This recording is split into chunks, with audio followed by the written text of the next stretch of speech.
Your $12,000 high-efficiency furnace dies again. That's the third one in just 25 years. 3 systems, $36,000 gone, not counting the endless fuel bills, filter swaps, duct cleanings, and midnight repair calls. Your modern heating miracle runs almost non-stop all winter, devouring 4 cords of wood, or generating gas bills big enough to replace a used car, just to keep your home comfortably chilly. Rooms roast near the vents while cold pockets linger like ghosts in the corners. The thermostat clicks, the fan roars, the house cycles between hot, cold, a scientific experiment you never volunteered for. Now picture something entirely different. Wisconsin, 1890s.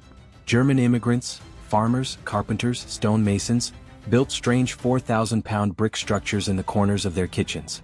Crude, heavy, old country nonsense according to their American neighbors. But these primitive masonry heaters performed a feat your $12,000 furnace could never dream of. They heated entire homes for 24 hours, with just one 2-hour fire. While your modern system devours 4 cords of wood, these old-world devices ran all winter on one. Oh.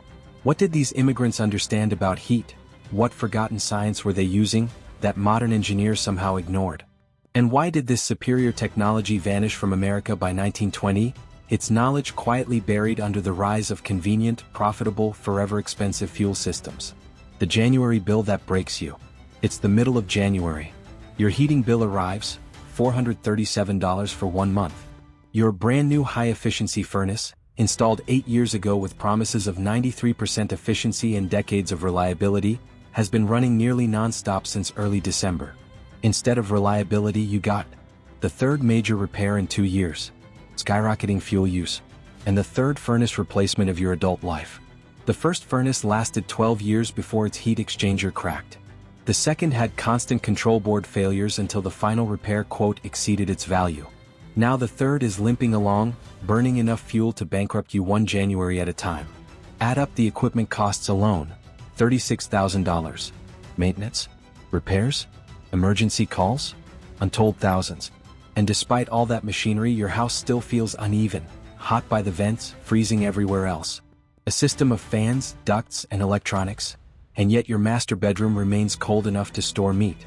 Then, look back at 1895. The winter of 1895 hit Wisconsin with brutal force. Temperatures plunged to 20 below. Snowstorms buried farms and drifted across fields like white waves. But the German and Bavarian immigrants weren't worried.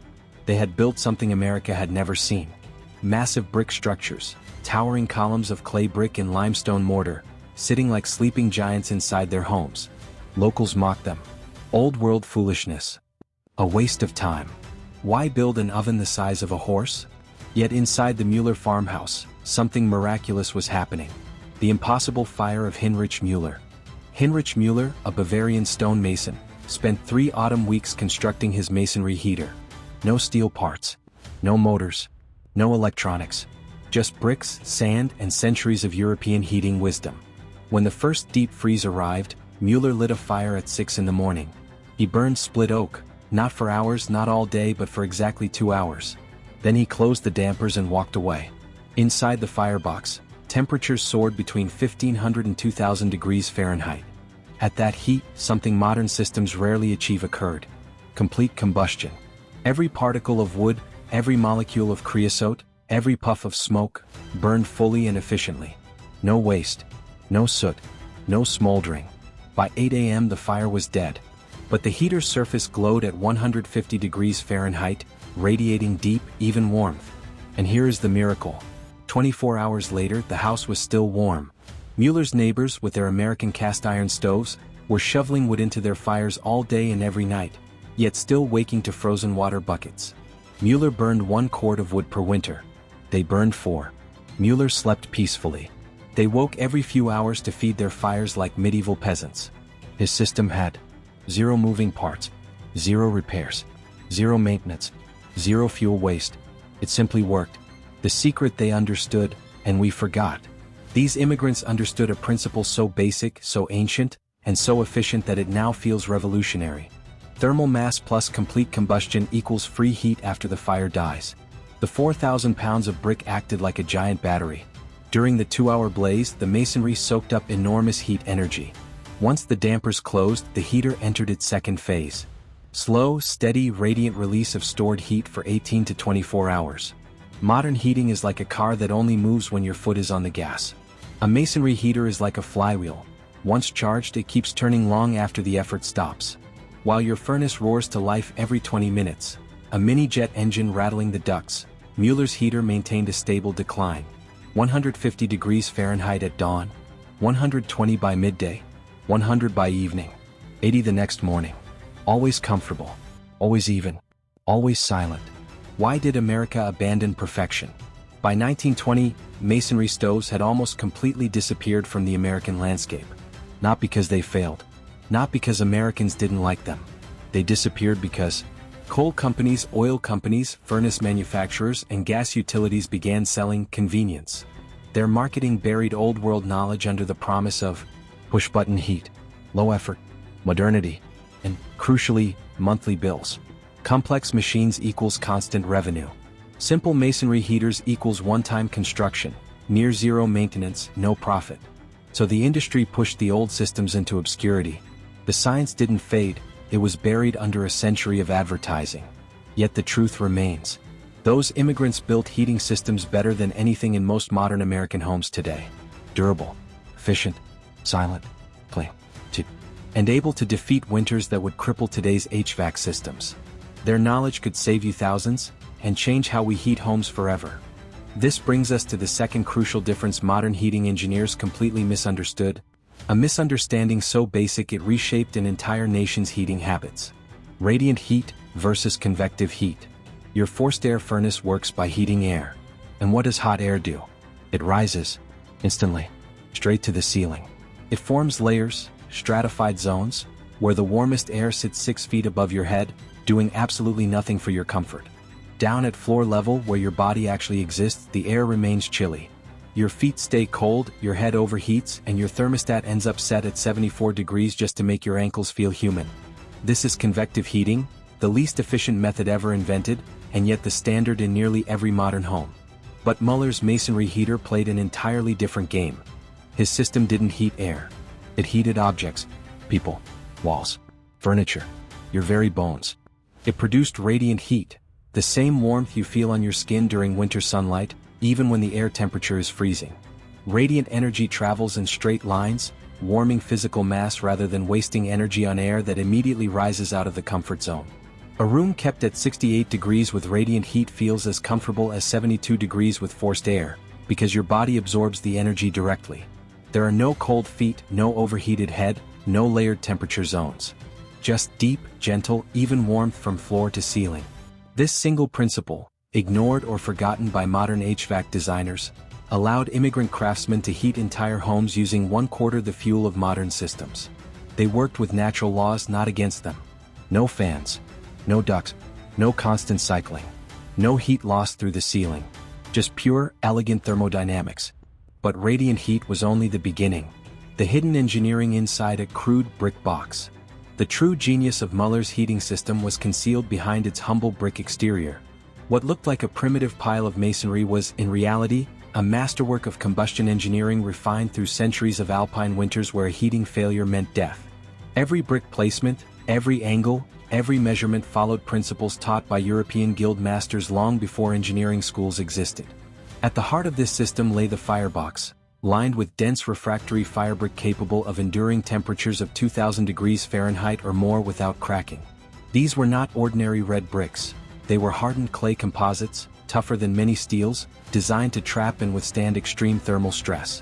The dimensions of the firebox, its height, width, and depth, were not random. They followed ratios carefully engineered to create ideal air mixing patterns, ensuring complete combustion of wood fibers, gases, and smoke particles.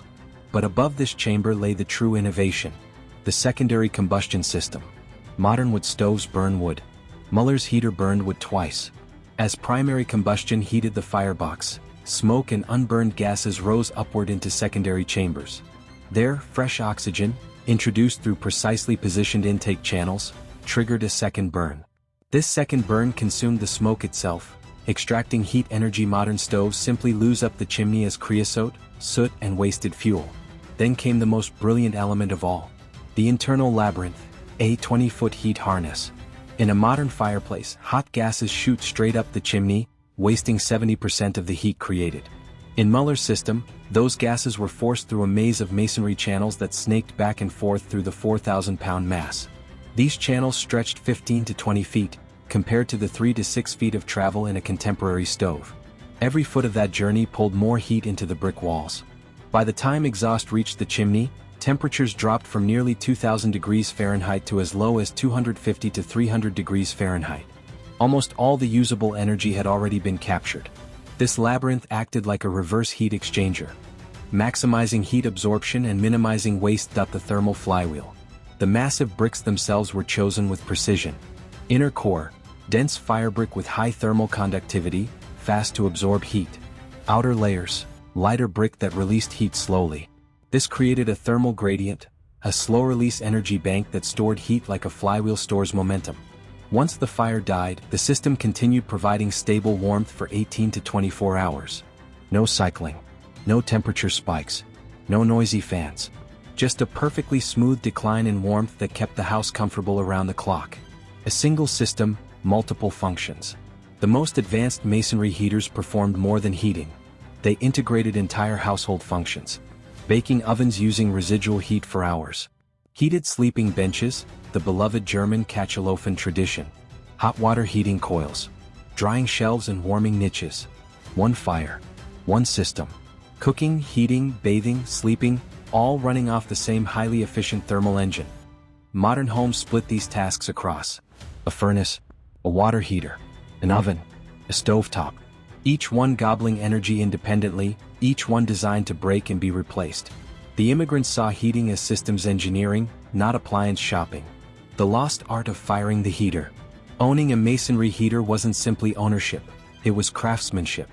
Muller and his fellow immigrants understood that high efficiency required knowledge, practice, skill, and year-round preparation, not the mindless push-a-button experience modern systems sell. Heating began a full year before winter. With selection, Muller split his oak to precise dimensions. 18 inches long, 3 to 5 inches thick. Large logs burned too slowly. Small pieces burned too fast. Uniformity was essential to achieving the perfect combustion curve that matched the heater's design. Species expertise. He knew. Dense hardwoods, oak, maple, were for deep winter. Light woods, pine, poplar, were for shoulder seasons. Each species produced a different heat profile, and Muller used them like a composer shaping a symphony. Moisture control. Modern wood burners often use wood with 25% moisture or more. Wet fuel that smokes, wastes heat, and clogs chimneys with creosote. Muller seasoned his wood a year ahead to achieve 15 to 20% moisture. Ideal for instant ignition and complete combustion. The daily ritual. Every morning fire followed a ritual. Ultrafine kindling arranged to optimize airflow. Medium splits introduced in stages. Large hardwood pieces added only at peak temperature. Air controls adjusted with precision. Not too much oxygen, wasteful flames. Not too little, inefficient smoldering. Weather reading. Experienced operators could sense upcoming weather changes and adjust firing schedules accordingly. A cold front approaching? Load the thermal mass fully before nightfall. Muller didn't just heat a house. He practiced environmental intelligence, turning heating into both science and art. Warm spells required different tactics. Lighter fires, carefully measured, designed not to overheat the house but to maintain a steady baseline of comfort.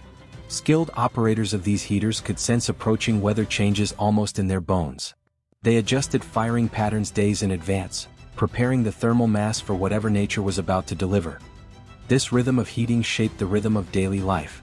Morning fires aligned with breakfast, where waste heat simmered porridge and warmed bread. In the afternoon, homeowners performed heat banking, loading the heater so its stored energy would release steadily through the evening and night.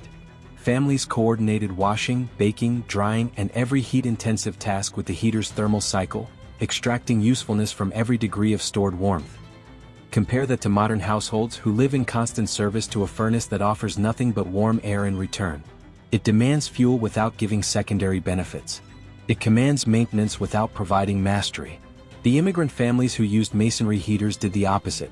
They worked with their heating system, gaining competence, pride, and a sense of partnership with a technology that rewarded knowledge instead of punishing ignorance. This operational wisdom created a deep, almost ancestral satisfaction. Modern push-button convenience can never replicate it. Mastering fire, fuel, weather, and thermodynamics connected families to the fundamental forces of nature, while delivering superior comfort and unmatched economy.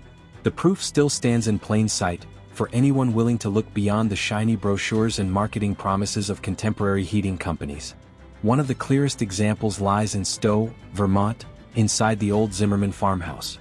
In 1892, a Bavarian stonemason named Johann Weiss built a masonry heater there for $37, 3 weeks of precise, disciplined labor. That heater has run every winter for 131 years without a single repair. No replacements. No maintenance calls. Not one failed part.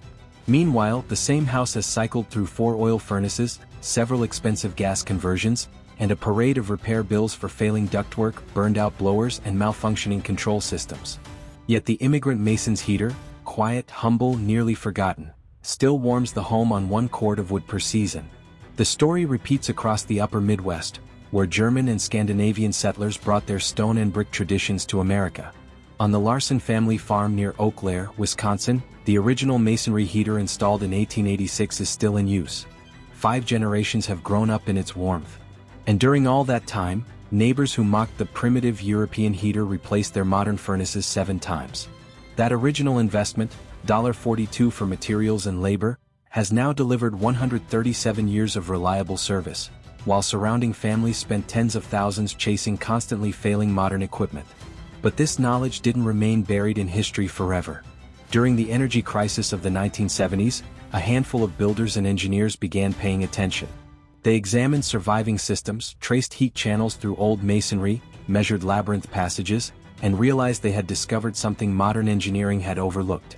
One of the pioneers was David Chin, an architect in Maine who spent 5 years crawling through basements and farmhouses, documenting combustion chamber geometry, thermal mass ratios, draft characteristics, and heat transfer coefficients that conventional heating engineers had ignored for decades.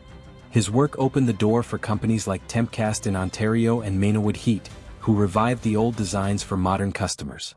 And when those contemporary masonry heaters fired up, they proved the old masters right.